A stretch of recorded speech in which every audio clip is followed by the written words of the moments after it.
Jadi di sini untuk meminta waktu mungkin sekitar 1 jam Pak ya. Jadi kita dikasih kumpul di kelas 2, begitu pun dengan rekan-rekan guru, dengan bapak kepala sekolah, dengan adik-adik KKN dari India. Jadi makasih banyak karena atas waktunya untuk menyempatkan bahwa beliau atau rekan guru kita itu Paswan di SPDGR akan menyebarkan pemahaman dan penerapan pengalaman budaya positif. Jadi saya selaku dikasih jabatan sebagai moderator di sini untuk memulai kegiatan mengenai pendidikan guru penggerak. Mungkin ada kata sambutan atau dari kepala sekolah untuk menyampaikan hal-hal yang perlu disampaikan. Ada dari kepada kami persilakan Liga Guru.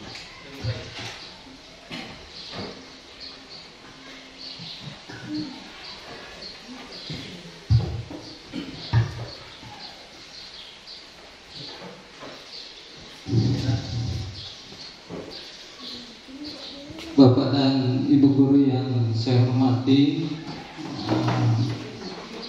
para mahasiswa PKN yang saya hormati, PKN ya, dan terutama guru penggerak. Assalamualaikum warahmatullahi wabarakatuh.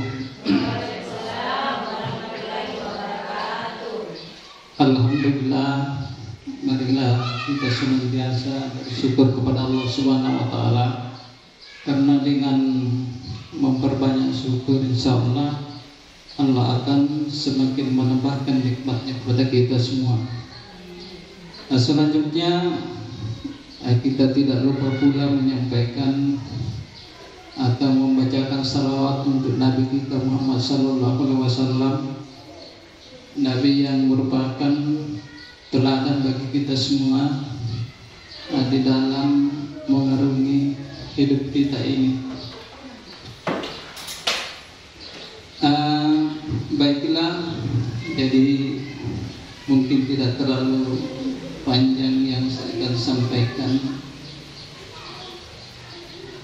cuma saya akan menyampaikan harapan dari guru penggerak untuk mengikuti kegiatannya dengan sebaik-baiknya.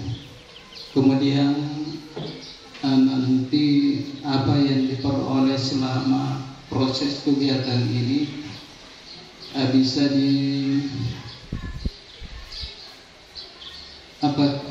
bisa berbagi kepada kita semua ini, terutama komunitas belajar di sekolah ini. Mudah-mudahan dengan maksudnya saudara Pak Suandiko dalam guru penggerak bisa memberikan perubahan yang signifikan nanti ada dalam meningkatkan proses kegiatan belajar mengajar kita, sehingga dengan sendirinya akan meningkatkan mutu pendidikan pada satuan pendidikan sekolah kita ini. Saya kira ini yang sempat saya sampaikan, mudah-mudahan jadi perhatian. Saya akhiri, billahi taufiq wal hidayah. Assalamualaikum warahmatullahi wabarakatuh.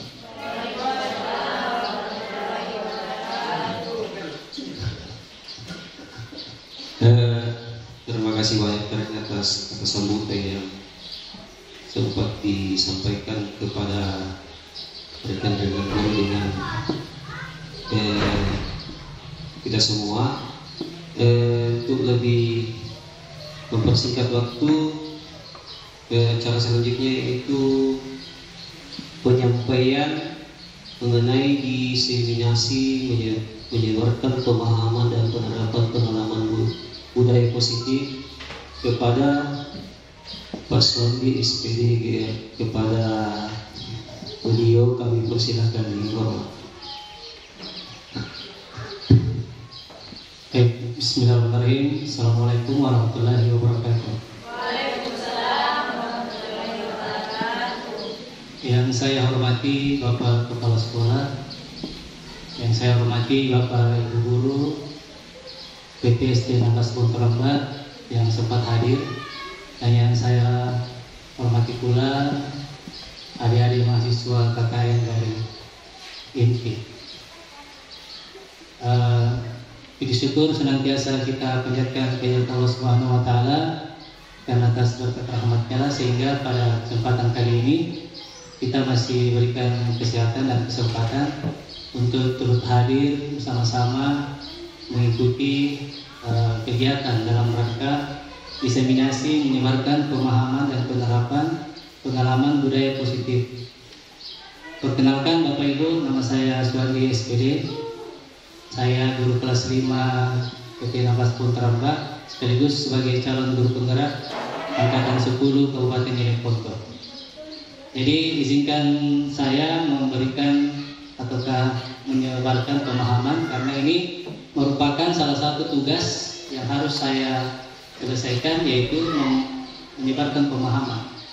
Jadi ditugaskan untuk menyebarkan di sekolah.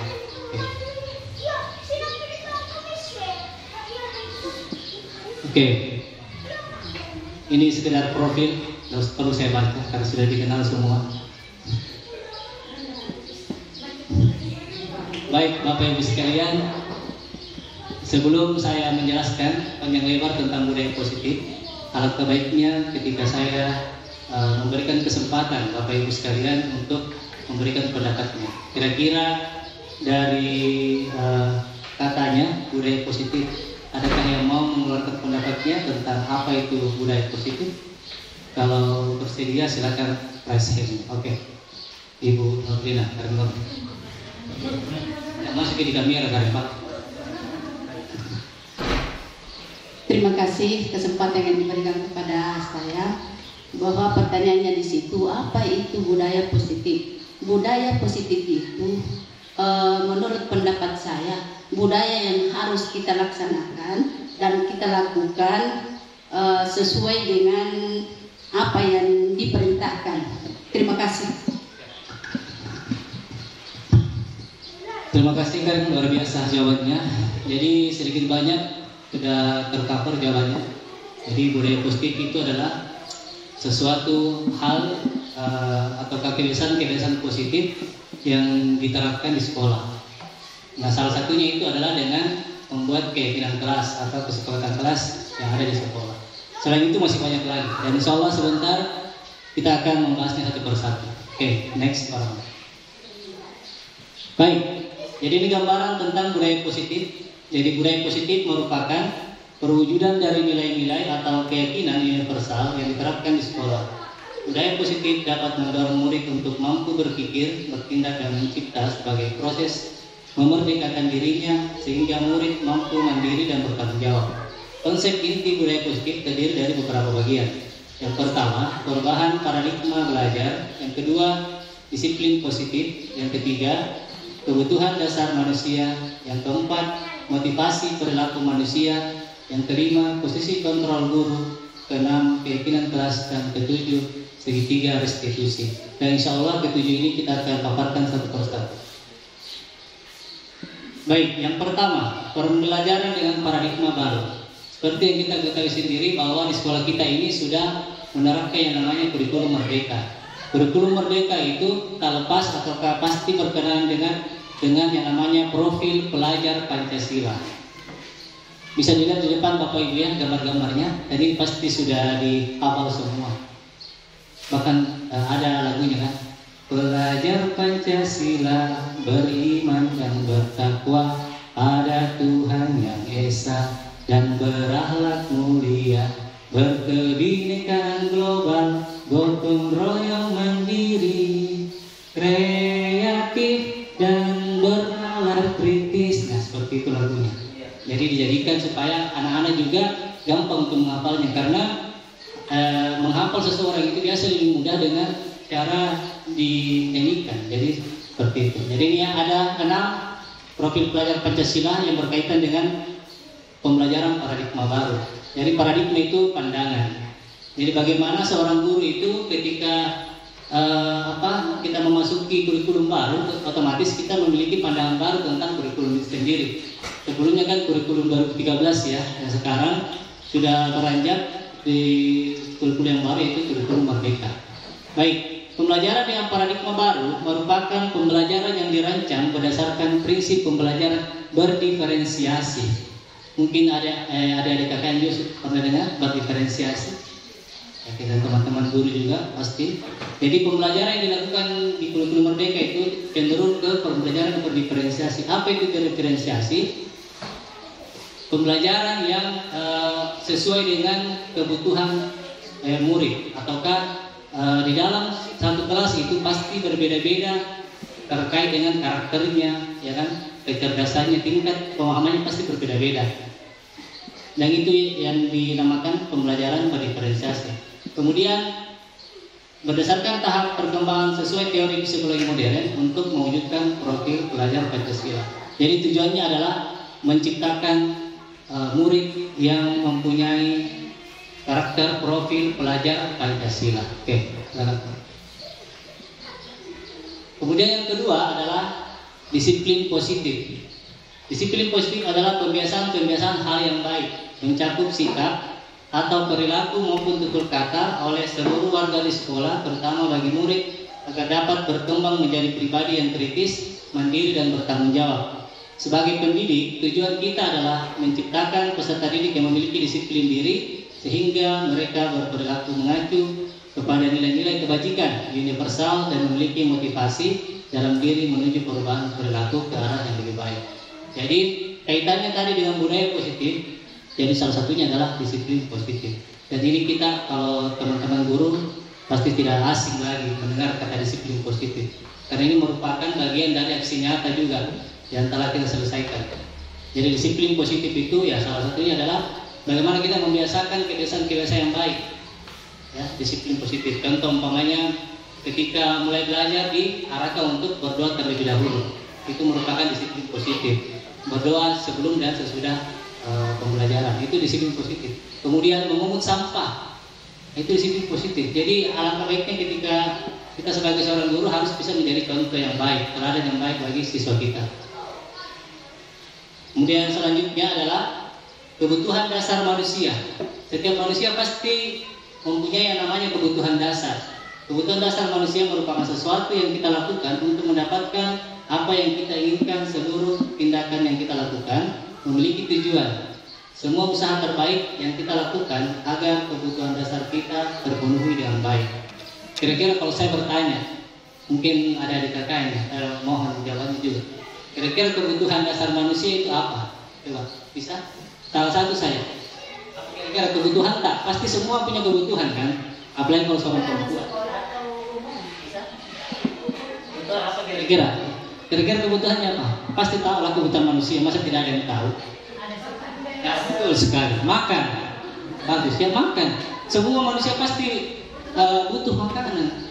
Ya, dalam berkegiatan, beraktivitas pasti harusnya kita makan dulu supaya kita punya energi. Ya, seperti itu ya. Misalnya selain makan, ada lagi? Tidur. Jadi manusia bangun tidur saja. Oke, selain yang biasa kita kenal itu adalah sandang, pangan, papan. Kita pasti sering dengarkan. Sandang, pangan, papan. Kalau sandang itu berupa pakaian, ya kan? Kalau pangan, makanan. Papan, perumahan. Itu pemanya rumah ya yang kita tempati itu. Itu kebutuhan manusia. Ya, selain kebutuhan dasar manusia itu, ada juga kebutuhan dasar yang lain. Tapi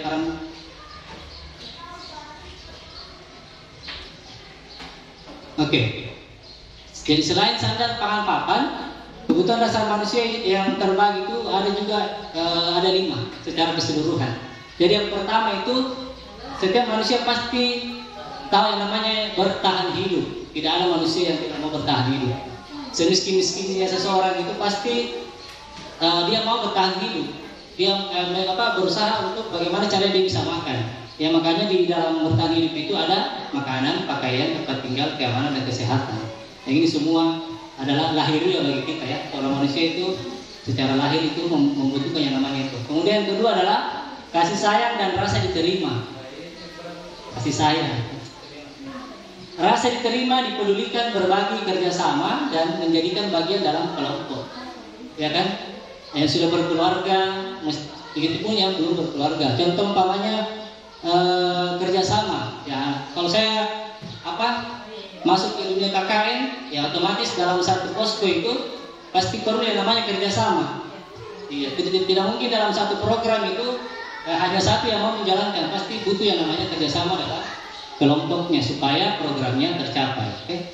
Kemudian berbagi, ya seperti yang saya lakukan sekarang ini, saya lagi proses berbagi praktik baik. Jadi bagaimana apa-apa yang sudah saya ketahui, meskipun mungkin juga ada di beberapa teman juga sudah mengetahui, tapi ya tidak ada salahnya kalau kita saling berbagi.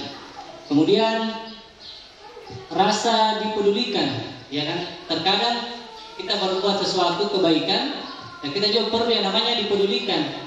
Seolah-olah kita tidak dipedulikan, padahal ya kita istilahnya memberikan dampak baik untuk semua orang. Okay? Kemudian rasa diterima juga, dan seterusnya. Kemudian yang ketiga adalah penguasaan. Nah ini juga pasti yang penting, harga diri, ya kan? Pasti setiap orang itu punya harga diri. Semiskin-miskinnya kita juga pasti kalau ada yang menghina kita, pasti kita merasa tersinggung kan? Dan pasti kita mengatakan apa? Saya juga punya harga diri, ya kan gitu ya? Sinetron. Kemudian adalah keinginan untuk dianggap. Jadi setiap orang ya mau dianggap sekecil apapun kepentingannya, sekecil apapun usahanya, tentu kita mau dianggap dalam sebuah instansi ataupun dalam sebuah tempat kerja. Kemudian memimpin. Ya, setiap orang itu terlahir dari pemimpin, ya kan? Seperti ini ada guru agama, ya setiap manusia itu terlahir sebagai khalifah kan, pemimpin di muka bumi ini. Ya, seperti itu. Jadi itu kaitannya dengan memimpin. Berprestasi, diakui dan didengar.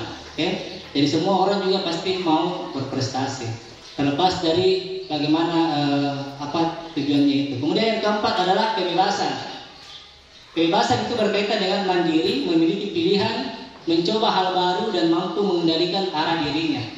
Jadi setiap dalam satu ini pasti umpamanya seketat apapun aturan, pasti contoh kembali saya ke anak KKN, pasti dengan apapun aturan di kampus, kalau saja flashback waktu masa kuliah, pasti kita juga ada kalanya kita mengeram-ngeram sih, ya kan, seperti umpamanya hari ini harus kumpul tugas, ya ada saja halangan-halangan apa. Ya mungkin itu sih ini dari kebebasan. Jadi setiap orang mau bebas, ya. Kemudian yang terakhir adalah kesenangan. Apa itu kesenangan? Bermain, humor, antusias dan tertawa. Yang ini juga adalah kebutuhan dasar manusia. Pasti suka humor, ya kan? Suka tertawa dan lain sebagainya. Oke. Dan keempat adalah motivasi perilaku manusia. Sebelum saya mengikuti guru penggerak, Bapak Ibu, saya jujur belum tahu apa perbedaan antara ketiga ini. Karena kita sering mengatakan itu sama, padahal beda. Ya kan? Terkadang kalau hukuman konsekuensi rata-rata pasti menyamakan, padahal jauh berbeda. Apa yang pertama? Hukuman itu ciri-cirinya adalah tidak terencana, tiba-tiba. Contoh, ada siswa kita terlambat. Kita menyuruh dia lari 10 kali, nah itu hukuman. Karena tiba-tiba kita tidak rencanakan, ya kan? Nah, itu contohnya. Kemudian murid tidak tahu apa yang akan terjadi, mereka tidak tahu kita mau hukum apa. Itu ciri-cirinya. Kemudian ketiga adalah bersifat satu arah. Jadi hanya kita yang menyuruh.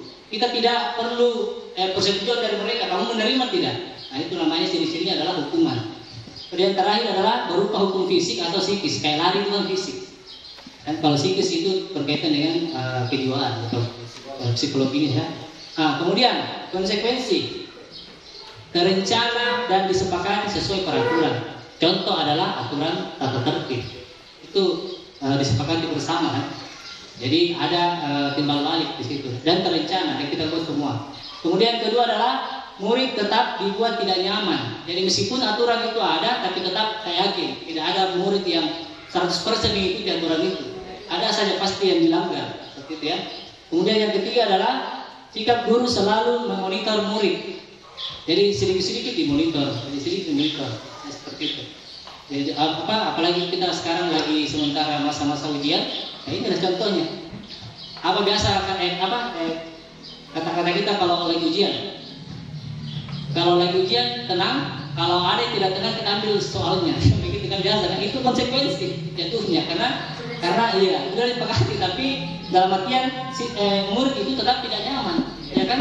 Seperti itu. Jadi gerak-gerak sedikit takut. Nah itulah untuk ketidaknyamanannya di situ. Jadi itu berupa konsekuensi.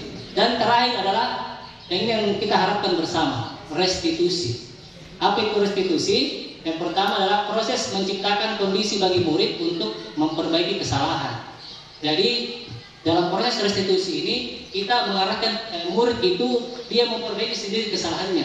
Ya, ada sebentar contoh videonya. Jadi nanti sebentar. Jadi saya menjelaskan secara cara pengertian dulu. Kemudian yang kedua adalah proses kolaboratif yang mengajarkan murid untuk mencari solusi sendiri. Jadi ada semacam diskusi dulu antara guru dengan murid. Kira-kira yang kamu lakukan itu benar tidak? Kita bertanya seperti itu. Kita memberikan pertanyaan semantik namanya. Kalau umpamanya mereka menjawab, ya salah Pak. Kira-kira letak kesalahannya di mana? Ya kan? Setelah itu, bagaimana kira-kira kamu bisa memperbaiki kesalahan itu? Nah itu caranya. Cari solusi. Dia yang berpikir sendiri. Nah, itulah ciri-ciri dari proses restitusi. Oke, next sekarang. Dan ini juga penting. Coba bisa lihat gambarnya. 5 posisi guru kontrol guru. Ada 5. Kira-kira sebelum saya menjelaskan ininya, kira-kira kita berada di posisi mana, Bapak Ibu? Yang pertama tipe penghukum, yang kedua tipe pembuat merasa bersalah, yang ketiga adalah tipe teman, yang keempat adalah tipe pemantau, ini kayak orang ngintip ya. Yang terakhir adalah tipe manajer. Kira-kira siapa? Kita sudah jawaban jujur ya. Kalau saya jujur, bisa semua juga ya bisa. Tapi kalau mungkin sebelum saya bergerak, saya rata-rata mungkin ke sini. Hukum, ya kan? Sedikit hukum. Ya itu. Soalnya kesalahan juga itu ya.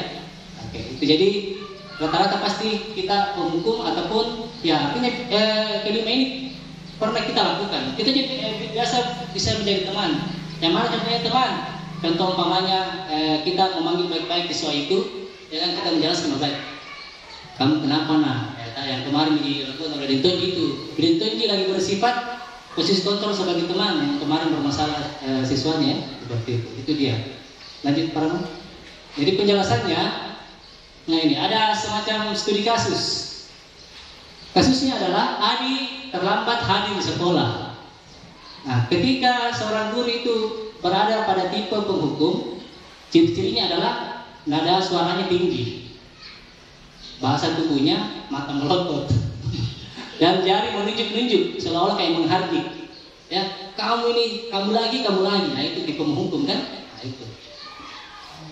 Terlambat lagi, pasti terlambat lagi kan, hampir sama kan? Selalu datang terlambat. Kapan bisa datang tepat waktu? Itu kita lagi menghukum murid kita. Kemudian yang ini adalah bagaimana perasaan murid kira-kira kalau ada gurunya seperti itu. Nah, hasilnya kemungkinan murid marah dan mendendam. Ya pasti. Jadi meskipun kita sudah menyelesaikan masalah mereka, kita tidak tahu apa yang merasakan mereka. Mungkin dia mendendam ya, atau bersifat agresif. Bisa jadi sesudah kembali duduk, murid tersebut akan mencoret-coret bukunya. Karena pelampiasannya lari ke situ biasa. Antara buku atau bangku biasanya, ya kan seperti itu. Jadi buruk lagi sepulang sekolah, murid memilih melihat motor atau mobil bapak ibu guru atau menggores kendaraan. Nah, itu hal terburuk. Bisa terjadi. Karena saking emosinya ini murid, karena tidak bisa melampiaskan secara langsung, ya larinya ke begitu. Entah kendaraan gurunya kah atau macam begitu. Ya. Next Pak. Oke, kemudian yang kedua adalah tipe pembuat merasa bersalah. Ciri-cirinya nada suaranya memelas, halus, sedih, bahasa tubuhnya merapat pada anak lesu. Contoh kalimatnya, Adi, kamu ini bagaimana ya? kamu sudah berjanji dengan ibu tidak akan terlambat lagi. Kamu kenapa ya senang sekali mengecewakan ibu? Ibu benar-benar kecewa sekali. Itu tipe-tipe apakah ciri-ciri kalimat yang diutarakan seorang guru ketika dia membuat pembuat merasa bersalah. Jadi hasilnya bagaimana? Murid akan merasa bersalah pasti, karena ada semacam pertanyaan kan sudah jelas ya. Bersalah telah mengecewakan ibu atau bapak gurunya. Murid akan merasa menjadi orang yang gagal dan tidak sanggup membahagiakan orang lain. Kadangkala sikap seperti ini lebih berbahaya dari sikap penghukum, karena dia seolah-olah merasa bersalah. Jadi dia bisa saja terbawa sampai dia besar nanti. Ya, pasti itu biasa begitu. Kita saja dulu, kita juga pernah jadi seorang murid. Kira-kira bagaimana kalau pernah ada mungkin kasus tak besar sekali, atau mungkin pernah pecahkan kaca tidak sengaja kan? Pasti kalau ketika kita menemukan guru yang membuat merasa bersalah, kita terasa bilang, apa dulu itu pernah ketika pecah kaca, itu pasti akan teringat terus sama kita, karena kita merasa bersalah meskipun bukan kesengajaan seperti itu. Kemudian tidak seperti murid dengan guru penghukum, di mana murid bisa menumpahkan amarahnya walaupun dengan cara negatif. Murid tertekan seperti inilah yang tiba-tiba bisa meletus amarahnya dan bisa menyakiti diri sendiri dan orang lain. Jadi tidak heran sekarang banyak siswa yang stres, yang bisa jadi karena seperti ini cara perlakuannya. Jadi mereka cenderung menyakiti diri sendiri, ya kan? Seperti itu untuk membuat merasa bersalah. Yang ketiga, tipe teman. Nada suaranya ramah. Nah, ini saya bilang tadi ya, akrab dan bercanda. Bahasa tubuhnya merapat pada murid, mata dan senyum jenaka. Contoh kalimatnya adalah, Adi, ayolah, bagaimana sih kamu? Kemarin kamu sudah janji ke bapak. Ke bapak bukan? Kenapa terlambat lagi? Nah, sambil tertawa. Jadi anak-anak seolah-olah kayak berbicara sama temannya. Gitu. Ya sudah, tidak apa-apa. Duduk dulu sana, nanti Pak Guru bantu. Kamu ini. Jadi perasaan murid seperti apa? Murid akan merasa senang dan akrab dengan guru. Ini termasuk dampak positif. Hanya saja di sisi negatif, murid menjadi tergantung pada guru tersebut. Bila ada masalah, dia merasa bisa mengandalkan guru tersebut. Ada kan biasa begitu ya? Ada beberapa guru kalau bukan guru yang ini dia tidak mau mendengar, ya kan? Ya umpamanya kalau dia berbuat salah dan bukan guru, contoh saja kita guru kelas. Kalau bukan guru kelas yang masuk ke dia, pasti ada beberapa siswa yang bilang, jangan mendengar kita, bukan di guru kelasku. Nah itu tipe-tipenya begitu. Ya ini kan jadi memang pengalaman nyata di keseharian kita. Iya. Jadi itu adalah tipe teman. Nah, ini berbahaya juga karena seolah-olah kayak gurunya itu saja, dia tidak menganggap guru lain. Ada biasa begitu kan? Seperti itu. Jadi hanya beberapa guru saja yang dianggap sebagai guru. Oke, lanjut. Kemudian tipe pemantau, nada suara datar, bahasa tubuh yang formal. Contoh kalimatnya, Adi, tahukah kamu jam berapa kita memulai? Nah, Adi menjawab, tahu Pak, kamu terlambat 15 menit. Apakah kamu sudah mengerti konsekuensi yang harus dilakukan bila terlambat? Adi, paham Pak, saya harus tinggal kelas pada jam istirahat nanti dan mengerjakan tugas ketertinggalan saya. Iya benar, nanti pada saat jam istirahat kamu harus tinggal di kelas untuk menyelesaikan tugas yang tertinggal tadi. Saya tunggu. Nah, bagaimana perasaan murid kira-kira seperti itu? Murid memahami konsekuensi yang harus dijalankan karena telah melanggar salah satu peraturan sekolah. Guru tidak menunjukkan suatu emosi yang berlebihan, menjadi marah atau membuat merasa berbuat salah. Murid tetap dibuat tidak nyaman, yaitu dengan harus tinggal kelas pada waktu jam istirahat dan mengerjakan tugas. Guru tetap harus memantau murid pada saat mengerjakan tugas di jam istirahat karena murid tidak bisa ditinggal seorang diri. Jadi tipe-tipe pemantau ini dia sangat menjunjung tinggi yang namanya peraturan kelas. Makanya di situ dibilang apa konsekuensinya berkaitan dengan materi yang tadi sebelumnya, konsekuensi. Jadi dia sangat tahu harus namanya konsekuensi. Dan siswa pun tahu ya aturannya apa. Jadi sudah disepakati bersama. Oke, next sekarang. Yang terakhir, dan ini yang kita impikan semua. Posisi kontrol guru adalah sebagai manajer. Jadi manajer ini bukan hanya pada perkantoran, tapi dalam dunia pendidikan juga ada dikatakan manajer. Apa itu manajer? Ciri-cirinya adalah nada suaranya tulus, bahasa tubuh tidak kaku, kemudian mendekat ke murid. Contoh kalimatnya, Adi, apakah kamu mengetahui jam berapa sekolah dimulai? Adi menjawab, tahu Pak, jam 7. Ya sudah, Ya, jadi kamu terlambat. Kira-kira bagaimana kamu untuk memperbaiki masalah ini? Jadi kita bertanya. Jadi kita mengajak murid untuk berdiskusi bagaimana mereka memecahkan sendiri masalahnya. Saya bisa menanyakan teman saya, Pak, untuk mengejar tugas yang tertinggal. Baik, itu bisa dilakukan. Apakah besok akan ada masalah untuk kamu agar bisa hadir tepat waktu ke sekolah? Adik menjawab, tidak Pak, saya bisa hadir tepat waktu. Baik, saya hargai usahamu untuk memperbaiki diri. Nah, next. Kemudian bagaimana kira-kira perasaan murid ketika seorang guru itu bertindak sebagai manajer?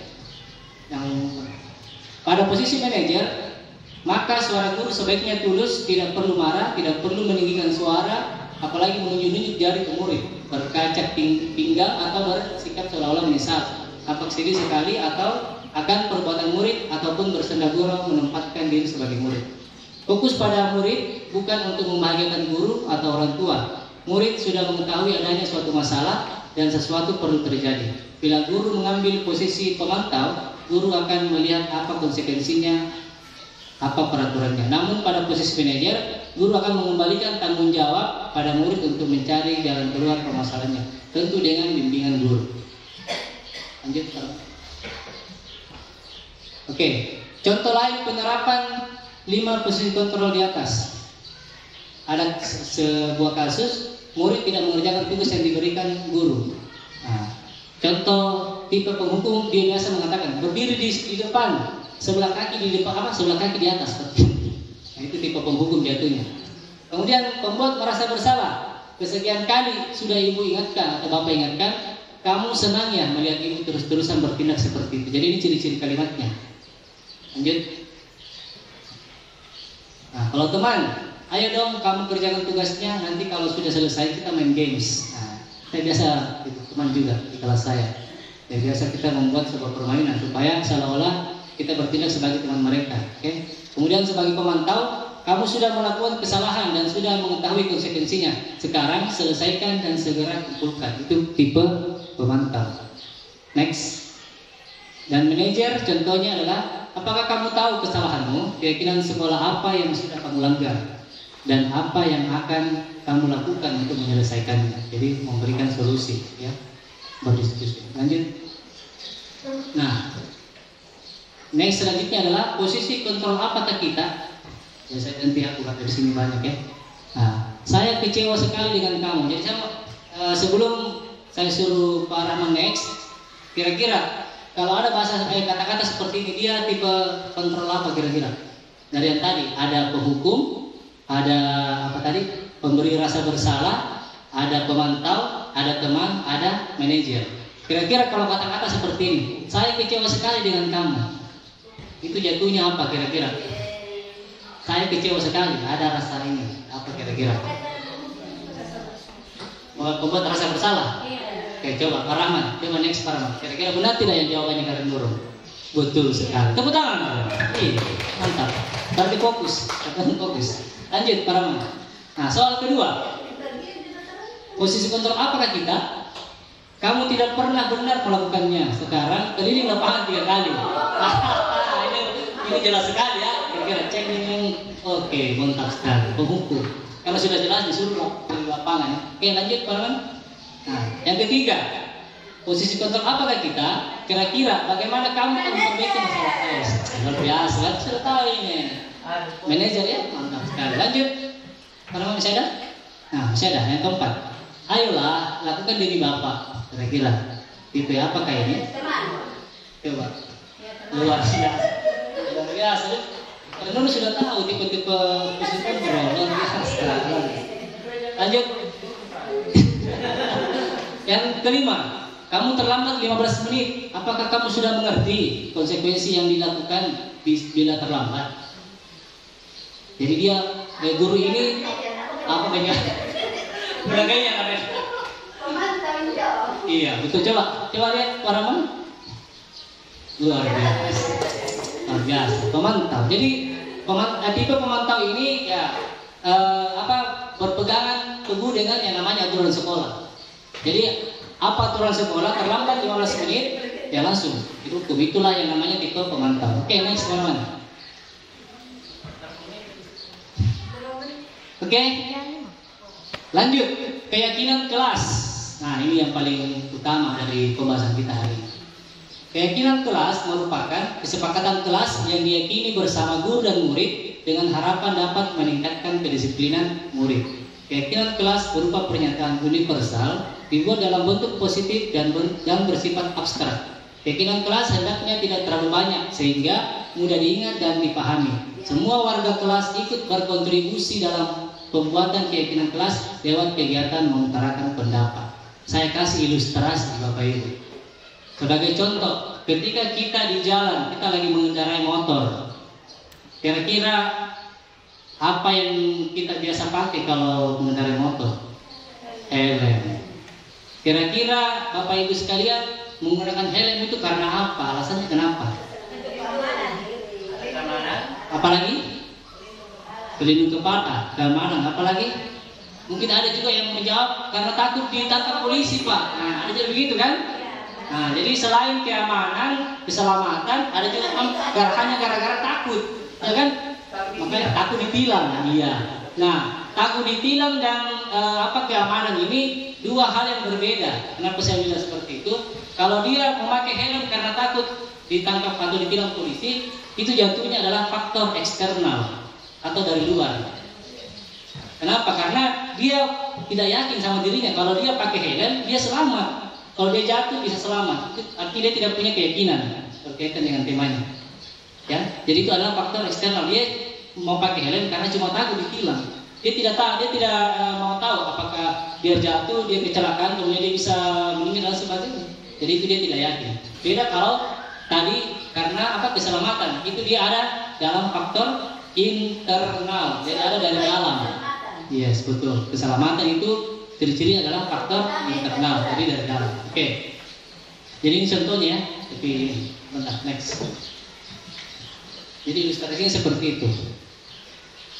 Oke, ini yang tidak pernah saya lakukan, dokumentasi keyakinan kelas. Jadi ada prosesnya ya, mulai dari sana. Gambar pertama, guru memberikan informasi terkait pembuatan keyakinan kelas. Jadi kita menyampaikan dulu. Hari ini anak-anak kita akan membuat keyakinan kelas.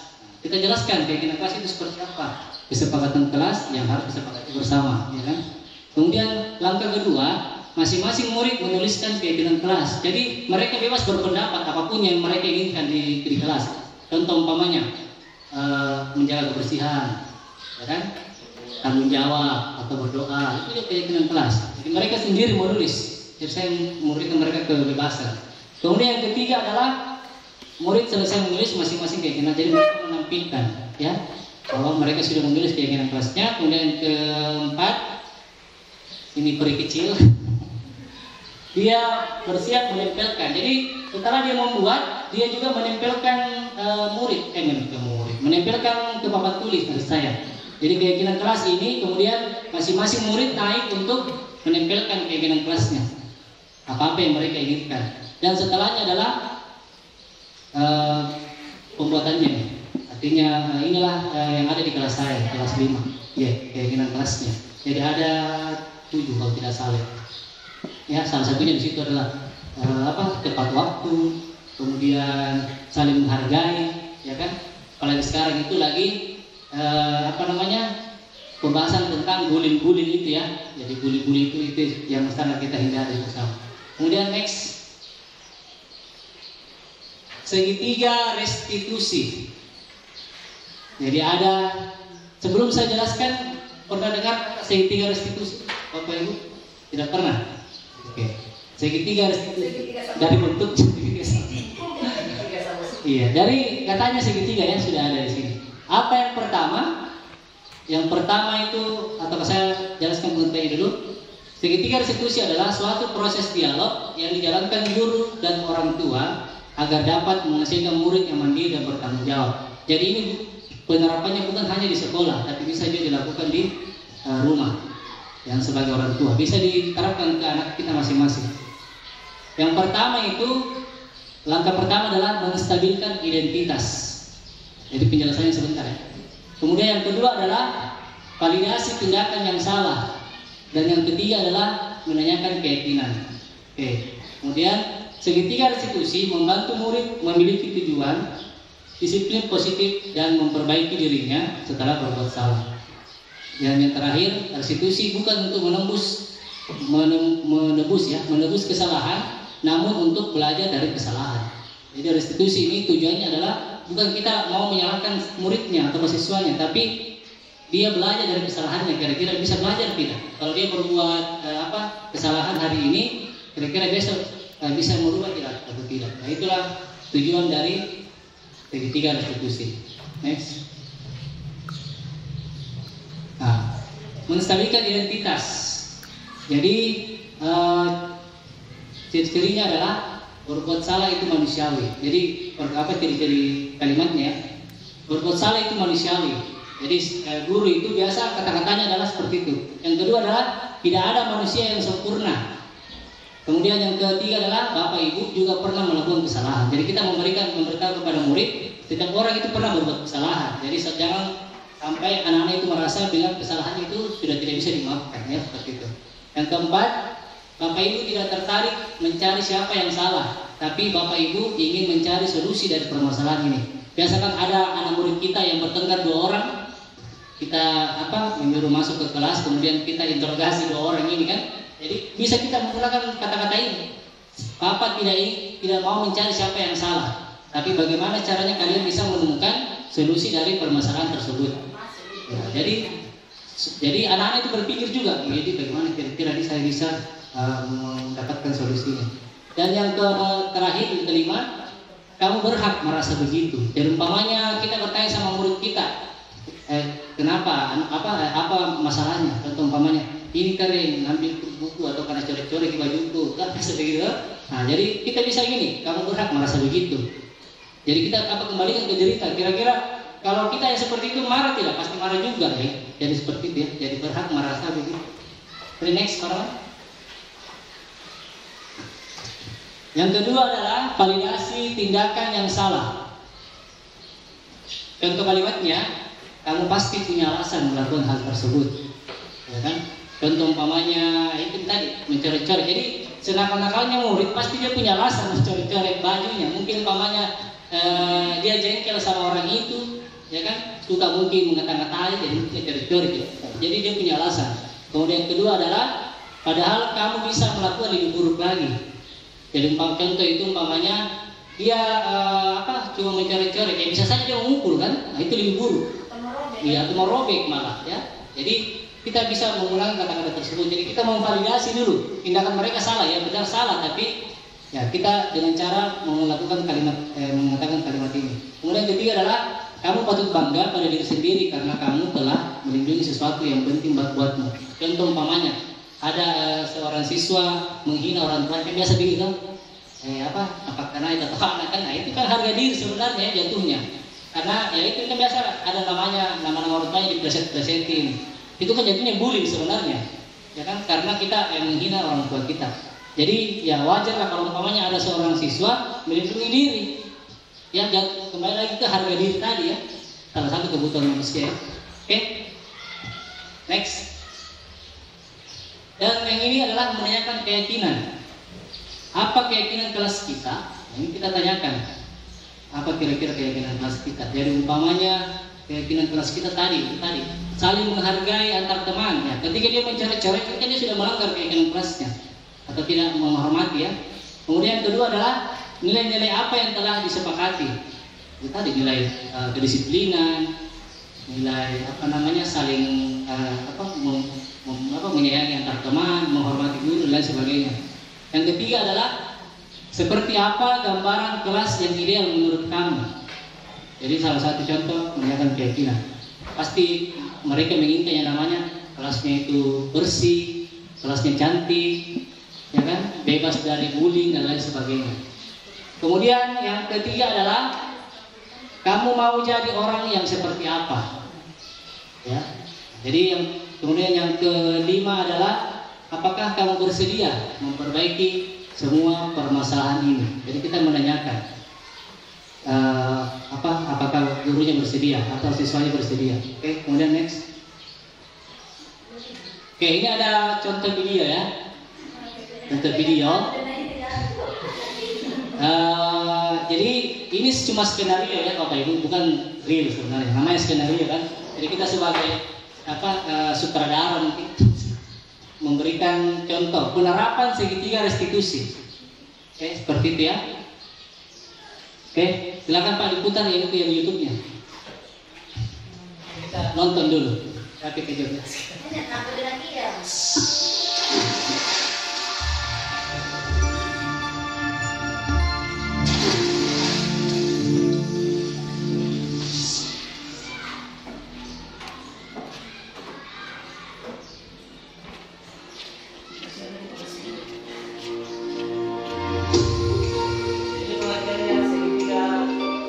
Restitusi.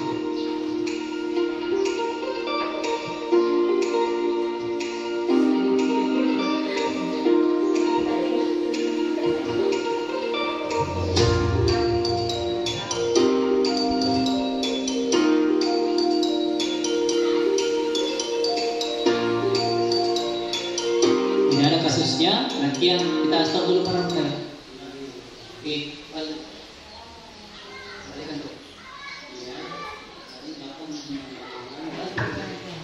kasih kembali di yang merah, ya tilis ke sana. Tidak bisa. Kita kembali ke depan di slide sebelumnya Pak.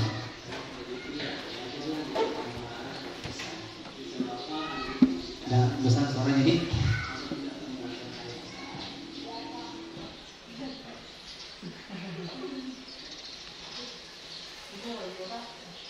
Oke, jadi saya jelaskan saja. Jadi di sini ada sebuah permasalahan. Siswa atau yang dalam hal ini Nakia kasih jarak langsung ke bawah. Iya.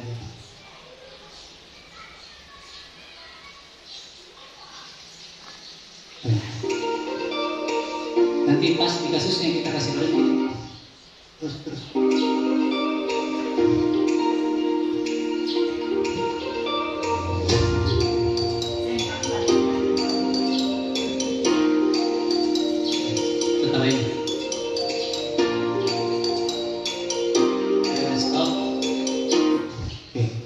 Bisa dihapus nanti atas. Ya oke. Jadi ini kasus pertama. Tidak ada dua kasus ya. Jadi ini juga salah satu tugas demonstrasi namanya. Jadi harus dibuat di YouTube, diupload ke YouTube. Bisa tahu ini ya, bisa nonton di situ ya. Kasus pertama adalah Nakia tidak terima pekerjaannya, selalu dicontek oleh temannya. Dia marah dan tidak dapat menahan emosinya. Jadi ada berikut skenario penerapan segitiga restitusi. Oke, lanjut sekarang. Ini ada satu kecil ya. Jadi langkah pertama adalah menstabilkan identitas. Jadi kita seperti yang tadi dijelaskan ya, lanjut ya.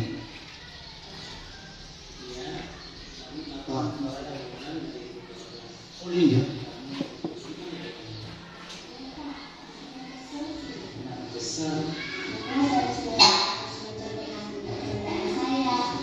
Begitu ya, wajarlah jika kamu marah dan kesal. Jika Bapak ada di posisi kamu, Bapak juga akan melakukan hal yang sama. Lalu apa yang dilakukan? Kemudian langkah selanjutnya validasi.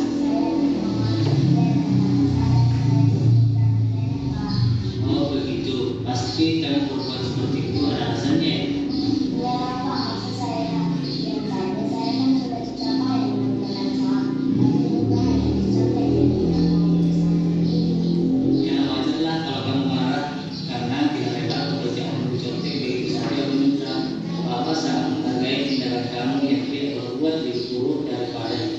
Misalnya mengukur. Sekarang coba kita pikirkan tindakan kamu marah sampai memutar meja, apakah sesuai keinginan klasik? Menurut kamu keinginan apa terakhir menanyakan keyakinan? Ya betul. Menurut kamu saling menghormati antar teman itu penting tidak untuk kamu? Baik, kalau menurut kamu penting, jadi keinginan apa yang harus kamu lakukan pada saat kamu marah? Kamu bersedia memperbaiki masalah ini? Apa yang akan kamu lakukan untuk memperbaiki masalah ini?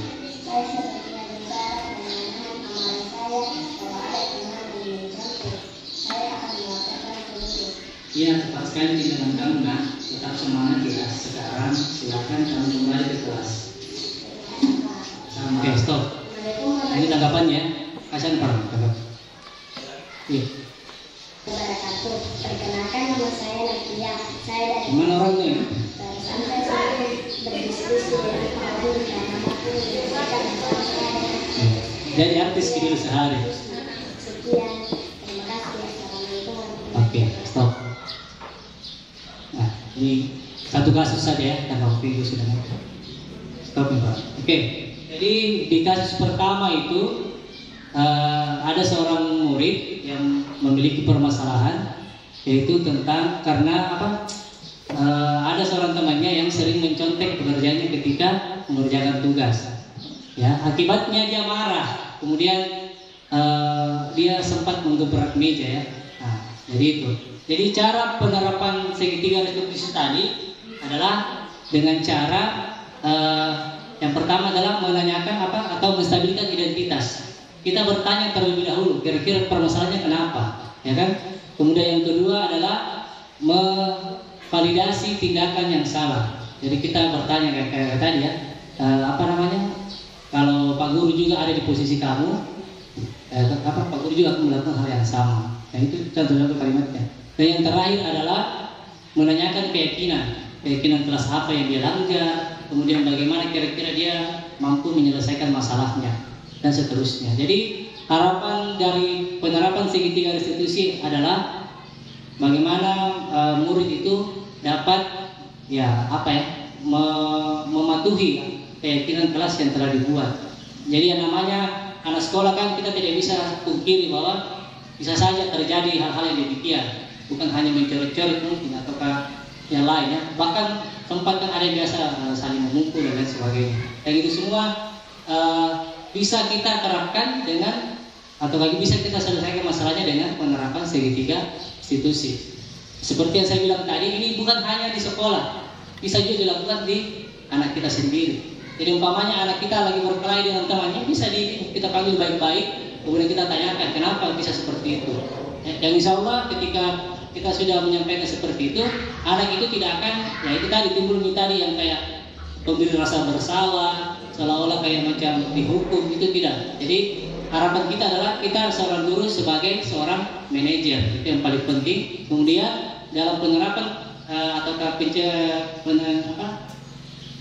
penyelesaian masalah, kita diharapkan untuk menggunakan yang namanya segitiga restitusi. Coba nama next. Ya, ini kasus kedua, bisa putar dulu. Ini siswanya sering terlambat. Halo tadi. Kesalahan kan? Iya. Baik, maka kesalahan itu manusiawi. Setiap orang pasti pernah mempertanyakan. Tetapi kita bisa belajar dari kesalahan tersebut dan berusaha memperbaikinya. Setuju? Setuju, Pak. Mari kita coba solusinya bersama ya. Iya, Pak. Mira, kamu sering datang terlambat, pasti punya alasannya. Kenapa kamu sudah terlambat? Karena saya sering begadang menggunakan HP dan tidur. Dan yang lain aktivitas apa yang sudah disepakati? Kamu, Pak. Datang terlambat ke sekolah sesuai keyakinan kelas atau tidak? Tidak, Pak. Menurut kamu, keyakinan kelas apa yang kamu langgar? Disiplin, Pak. Menurut kamu, disiplin penting tidak untuk kamu? Betul, Pak. Karena membuat datang ke sekolah tidak mudah. Betul, menghargai waktu itu penting. Iya, Pak. Saya menyesal sudah sering terlambat. Saya mohon maaf karena sudah sering terlambat. Ya, Mahira, sikap yang santai sudah kamu lakukan dengan cara meminta maaf. Menurut kamu, apa yang kamu lakukan agar kamu tidak akan terlambat lagi ke sekolah? Saya akan belajar cepat dan tidak terulang lagi. Baik, Mahira, kamu sudah mendapatkan solusinya. Saya akan bekerjasama dengan orang tuamu agar kamu tidak terlambat datang lagi. Sekarang kamu kembali ke kelas. Iya, Pak. Terima kasih. Sama. Assalamualaikum warahmatullahi wabarakatuh. Perkenalkan, nama saya Mayra. Saya dari kelas 5. Saya senang sekali berdiskusi dengan Kak Kondi untuk menemukan solusi dari kesalahan saya.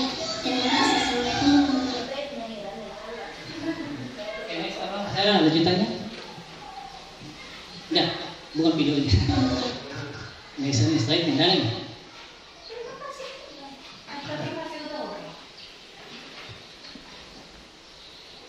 Oke, gitu ya. Pasti sudah. Ya, ini terakhir. Oke, jadi kita sudah berada di pembahasan terakhir tentang refleksi. Jadi pasti Bapak Ibu juga sudah tahu apa fungsinya refleksi. Jadi setiap kali kita melakukan kegiatan, alangkah baiknya kalau kita merefleksikan apa-apa yang telah kita pelajari tadi. Kira-kira ada yang bisa bantu saya? Selama dari tadi sampai sekarang, secara garis besarnya saja.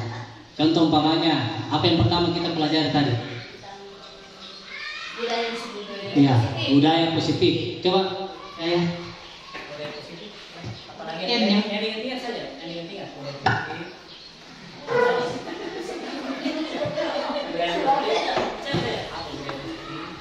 Pengertian dari budaya positif.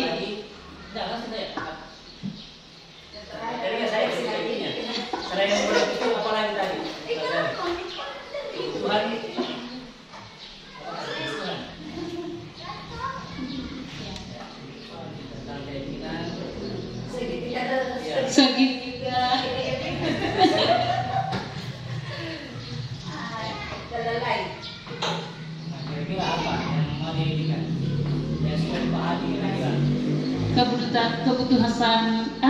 Kebutuhan dasar manusia. Gitu ya, oke bagus. Jadi selain tadi disiplin budaya positif, jadi Ibu Cahaya itu mengetahui tentang kebutuhan dasar manusia yang sudah nampak di sini ya. Masih ada? Karena tadi baru Ibu Nurlina. Iya. Sampai ada yang bertanya. Ya. Apa lagi kira-kira yang kita refleksi dulu baru nanti tanya jawab. Oke, jadi yang tadi saya rangkum saja. Jadi intinya adalah yang pertama sudah betul tadi yang dikatakan oleh Ibu Nur Cahaya. Yang pertama kita belajar banyak tentang budaya positif. Budaya positif itu ada 7 ya, yang seperti yang dijelaskan. Yang pertama adalah disiplin positif, kemudian adalah kebutuhan dasar manusia, kemudian penerapan segitiga restitusi, keyakinan kelas dan lain sebagainya. Ya, seperti itu ya. Jadi itu adalah apa-apa yang sudah kita pelajari pada hari ini. Semoga apa yang saya sampaikan Bapak Ibu menjadi pencerahan bagi kita semua. Kita di sini sama-sama belajar. Saya yakin Bapak Ibu semua sedikit banyaknya sudah tahu juga. Cuman saya hanya membagikan atau berbagi praktik baik apa yang saya ketahui dan apa yang saya sudah dapatkan di program Guru Penggerak ini. Semoga kedepannya kita dapat memajukan sekolah ini bersama-sama, tentunya dengan bantuan dan fasilitasi dari Bapak Kepala Sekolah. Semoga kedepannya PT SDN 16 Bontaramba ini bisa menjadi, kalau bisa menjadi panutan. Amin. Ya, sekolah panutan di minimal di gugus 4 dan kalau bisa di kecamatan ya, seperti itu. Itu harapan kita semua ya. Seperti itu. Oke, mungkin begitu ya yang dapat saya sampaikan. Mungkin ada pertanyaan dulu sebelum kita menutupnya. Silakan. Sisi tanya. Saya jawab, terserah. Ya. Mungkin ada pengalaman tak, jadi tidak mesti tentang ini. Pengalaman tentang apa pada saat pembelajaran. Insya Allah kalau saya jawab bisa jawab. Iya. Silakan. Sebelum itu mungkin sampai ada yang bertanya. Ya mungkin ada pengalamannya tentang peristiwa yang seperti tadi hampir sama. Ya, bisa berbagi ya, kita berbagi di sini sama-sama. Bisa. Kan Nur jangan sampai ada yang mau ditanyakan.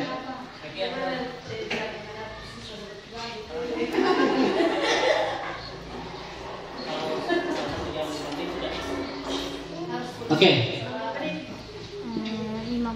Ada? Kan tadi ada yang saya dengar katanya bagaimana cara mengatasi sisa seperti dahulu. Jadi Dada ini salah satu murid di kelas 2 nih. Di kelas 2 yang mungkin sering berbuat ya, artinya ya membuat kesalahan ya. Iya. Jadi kemarin kan sempat saya dapati sudah dihandle sama guru wali kelasnya dan caranya sudah bagus. Makanya tadi saya hampir sama tadi. Ya. Jadi kalau kemarin saya dengar Ibu Tonji itu sebagai guru wali kelas 2, dia berposisi sebagai teman, ya kan? Dia menanyakan baik-baik dulu. Nah, saya suka dengan kata-kata yang Tonji kemarin bilang, biar dulu tenang. Ya, nanti setelah itu baru ditanya baik-baik. Itu bagus. Jadi itu proses untuk posisi kontrol sebagai teman. Ya, jadi awal-awal dulu teman berteman dulu. Jangan langsung halo, itu salah. Itu tipe apa tadi itu kalau langsung menghukum? Tipe penghukum, menghakimi.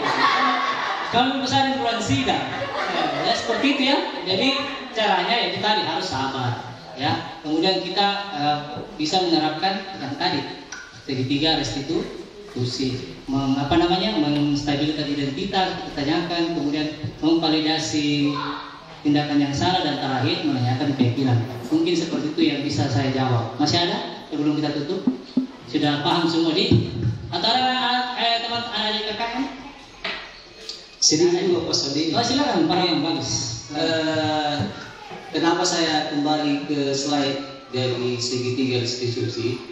Di sini saya cukup menarik dengan tampilan yang dibuatkan oleh Pak Sodi. Ini cukup menarik ini kalau diterapkan di sekolah ini. Karena saya lihat di sini ini 3 bagian dari segitiga restitusi. Yang pertama itu stabilkan identitas, itu paling penting. Ya. Iya. Kapan kalau tidak ada identitas distabilkan, pasti sasarannya kembali ke dapodik. Iya. Pasti operator yang bertindak di situ. Kemudian yang kedua, validasi tindakan yang salah. Itu termasuk dari keyakinan kelas, bahkan yang biasa kita lakukan sehari-hari itu. Kemudian yang ketiga, menanyakan keyakinan. Ini mengenai keyakinan kelas. Bahkan ada juga penjelasan tadi dari slide berikutnya. Cukup jelas ya ini. Ini juga sangat menarik mengenai penjelasannya Pak Suwandi. Ini cukup bagus ditampilkan atau diperlihatkan di kelas. Iya. Ini bisa diperlihatkan sama siswa kalau dia membacanya. Apa maksud dari menstabilkan identitas? Ya, kemudian ada beberapa poin di situ yang dijelaskan oleh Pak Suwandi. Ini cukup bagus juga ini saya lihat. Karena ada sempat tadi mempertanyakan mengenai segitiga restitusi, tapi teman-teman masih ada yang belum tahu apa maksud dari penjelasannya Pak Suwandi. Makanya begitu dia jelaskan, ternyata di dalam penjelasannya Pak Suwandi itu cukup bagus. Makanya saya bilang ini bagus sekali ditampilkan di sekolah ini. Iya. Jadi itu yang saya sangat menarik.